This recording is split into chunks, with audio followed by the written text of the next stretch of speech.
I think the graphics of this game are pretty spectacular. Basically how I remember it on the computer, but like somehow better.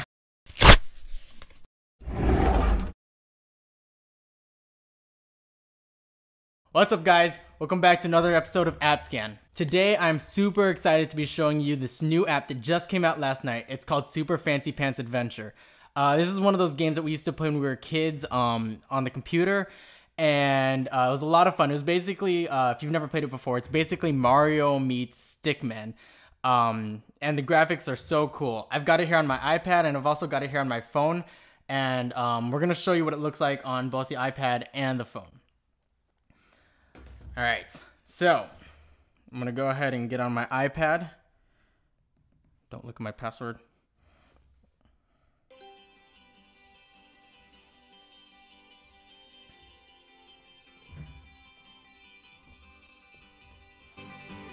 Alright, so as you can see, I've got it open up on my iPad, and here is the Stickman guy right here in the middle.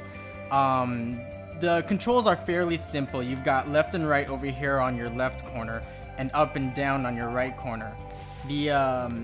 Obviously use them in conjunction with each other, so if you want to go jump up that way, you can jump with your left and up. You can slide down hills holding down if you're moving that way. You can also do backflips if you've got it timed right, so if you jump and then go backwards at the same time, or jump and go forwards, he can go forward. Pretty fairly simple stuff. Right next to the up and down button, you've got his weapon kind of thing here. So you can slide up for an up attack, slide down for a down attack, and you can tap on this little star in the middle for a quick attack. And you'll see me attack some other guys later. You've got spiders, you've got ninjas, stuff like that you can attack. This game is basically based off of like a lot of parkour kind of ideas. Mixed with a little bit of puzzle making. You've kind of got to navigate the grounds as best as you can. Alright, so we've got some spiders over here, and you can basically just attack them as long as you're close enough. You actually start out with a pencil, like a number 2 pencil, and then later on you get a pen. I'm not too far into the game, but I just wanted to show you guys what you've got, what you're looking at. Up here on the top corner, you've got your health bar, and right next to it, you've got his pants, a picture of his pants, and then it says ×3. That means his lives. So right now I've got 3 lives. Now right under it, I'm collecting these squiggly little coin looking things. And the more that you collect, actually the more lives you get. So you can lose your life, obviously, if you're getting hit by spiders or whatnot. You can lose your life and lose health. But if you collect 100 of these little squiggly coins, let me see, then you can get another life, which is pretty cool, I think. It takes a little bit of time to get to 100, so definitely if you see one, try to collect it. You don't get any coins for defeating, what's it called, enemies. Alright, so over here we've got this yellowish bar, and different bars can do different things. So if I'm on this bar, I can hang on this one and hang on this one. This red one, you'll slide down really fast. Now here's the thing about this game is that you're gonna want to take it pretty quickly. You're gonna have a lot of times when you're gonna want to be moving pretty quickly, reacting quickly, and you're gonna have to get a feel for what it looks like and what it feels like to move around. Right now I'm kind of in the beginning of the game, and there's different people that you can talk to, and when some sort of action happens, like you can walk through a door or you can talk to somebody, you just hit this up button. It's kind of like a D-pad, and they'll just talk to you, have different things to say. Of course, these are springboards that you can jump up on. Now when you wall jump, actually this is a really nice feature. The wall jumping that you can actually do between 2 parallel walls, and you don't even have to use the left and right buttons. You can just wall jump back and forth using the up button to jump. Alright, so up here we've got this door. Let me see if I can get to this door. Jump. Wall jump. Alright, cool. Let me see if I can hang off the ledge. You can hang off ledges and stuff like that. This door has a check mark because I already accomplished it, but you can actually go into these different doors and collect different items. If I hit pause here, you can see that you can change his color of his pants. Here, let me move him from behind that so you can see that he can change the color of his pants, and you can collect different colors. I've got a couple question marks here because I didn't go through certain doors to collect those to collect those pants. On the top here, you've got different hats that you can collect as well. This one's kind of like a I don't know, surfer hat maybe, and then you've got a rainbow hat, and there's some question marks here because I haven't collected those hats as well. On the top of the pause button, you've actually got, it says bonus 1-B, and that's actually the level that you're at. So it'll say like 1 and then dash and then a different part of the alphabet. If you lose all of your lives, you go back to 1-A or 2-A or whatever the start of that level was. X, you've got X and Y, and then you've got different numbers. These are actually coordinates, which is actually super helpful because you can go pretty far up into the game and pretty far down into the game. As you can see, if I move him just a touch over one way, you've got -832 for X, or 822 for X, sorry. And if I move him one more over, just a touch, he's already moved over 300 points that way. And so you can basically, it's very finely tuned. You can tell how far he's moved. And then of course at the bottom you've got different configurations like music, sounds, credits. You can change the language to English. Now over here on this far corner, you've got a K. And if you tap on it, you can get to Congregate's main page where you can do a whole bunch of really cool things. Over here you've got settings, support, forums, high scores, and you can even look at more games that they've played that they've got going on. You can check out a menu of different things that you can do. You can go down on a forum and see what people are talking about, stuff like that. And I think that's really cool for them to add in. Now keep in mind, Super Fancy Pants Adventure doesn't have a main page where you can just start start the game. It always just saves where you ended up. So if I just turned off the game right now, I went back to my home page, and then I opened it up again, it would just start right there on the pause page. Alright, so let's go back to completing this. Okay, so I fell, and you lose life, a little bit of life every time you fall. Alright, now this is a big jump. When you get to a big jump, you've really got to hit that up button right at the corner of that ramp there. Yeah, because otherwise you won't get it. You've got to get as much speed as you can get, or else you're gonna miss the what you're aiming for there. Alright, so let's see if I can get this. There we go. Oh, I missed again. Now you kind of have to get creative sometimes if you need more speed. So right now I'm jumping back to get as far as I can so I can reach that bar. But I've really got to get to that top of the bar so that I can get to the next bar up there. Alright, so let's get this right around the corner.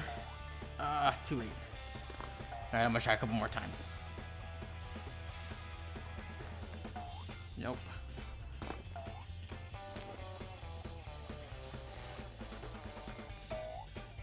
There we go.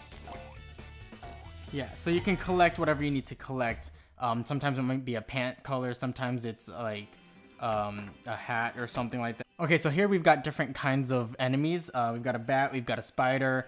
I'm pretty sure there's gonna be like ninjas later on. And of course, every time you get hit, you're gonna lose a little bit of life. Some of these, like the bats, really only take one hit to kill, but everything else usually has like a health bar. These ninjas over here will come out and attack you themselves. And they kind of show it right before they attack. See how he's winding up there and then he'll come for an attack. It's usually not too difficult. The nice thing about this game though is that you can attack in air and be pretty creative with your moves if you want. So if I wanted to come back from the top and attack from like under, I could do that. Okay, so here's a good example of a wall jump that you can do pretty easily. So I'm not even pressing on left and right. All I'm pressing is up, and he'll actually automatically go to the other side and automatically wall cling. Now I'm gonna go ahead and show you what it looks like on my phone. And I think on the phone it's a little bit better because on your phone, the controls are closer. The issue here is that because you're so used to a normal D-pad being on one hand and then your attack or whatever on the other hand, it's a little bit awkward for them to be so far apart. And sometimes you need to jump and then attack really quickly. And I think being on the phone is a little bit easier because it's a little bit closer. Don't get me wrong though, it's definitely a different feeling. Now I haven't actually logged into Congregate on my phone, so it didn't save my game. Okay, so here's a door we can go through. And now, so this is just basically the beginning of the game because I've been playing on my iPad more.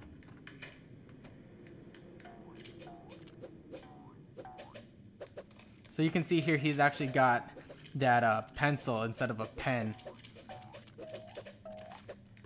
And this is his little sister. Hey big bro, look outside, the rain's finally stopped, everything's different. Cool. And then it shows you this entire world that you can basically go to. And then there's a door up there that you're kind of looking for. Kabuto must have hid under the house during the storm. It's the cat. Yeah, I think this is definitely easier.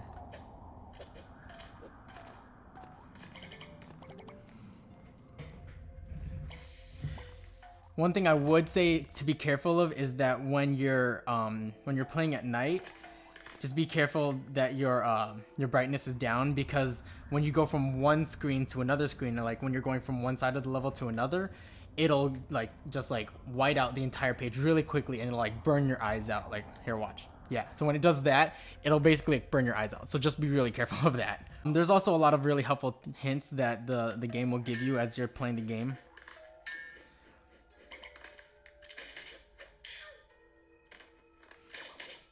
And then here's another feature that I haven't mentioned before, but you can actually jump into this box and do different like mini activities and stuff like that.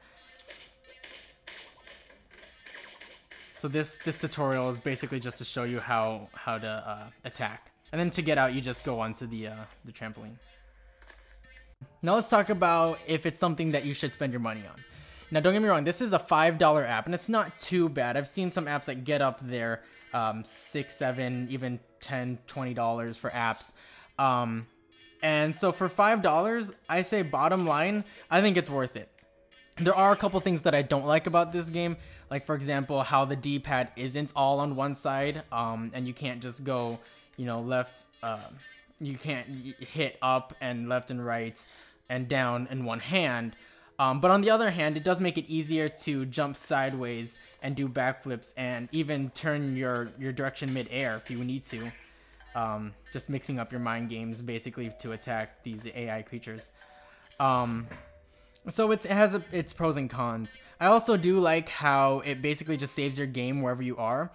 I love this pause button because it gives you exactly where you are in your coordinates, as well as a lot of really great features like changing your pants color, changing your hats, even changing to like, what is this, 7 different languages. I think that's really cool. So bottom line, I think it's a great app. I think it's worth it. I think you should go buy it. Definitely let me know what you guys think as far as how the app goes. I played it on my iPad Pro and my iPhone 7. But the spacing might be definitely different on the normal sized iPad or a bigger iPhone. So let me know what you guys thought, if you liked it, if you didn't like it, if it was worth the $5, if it wasn't worth the $5. I don't think that $5 was too bad of a price for it, and I definitely think it was worth it, especially for the nostalgia of playing the game that I used to play when I was a kid. Let me know, leave a comment down below, and definitely subscribe. I'll be back with more new apps. My next video, I'm hoping to do a comparison video between games like Clash Royale and the like. There's some really great ones and there's some really bad ones. So definitely come back and check me out for that.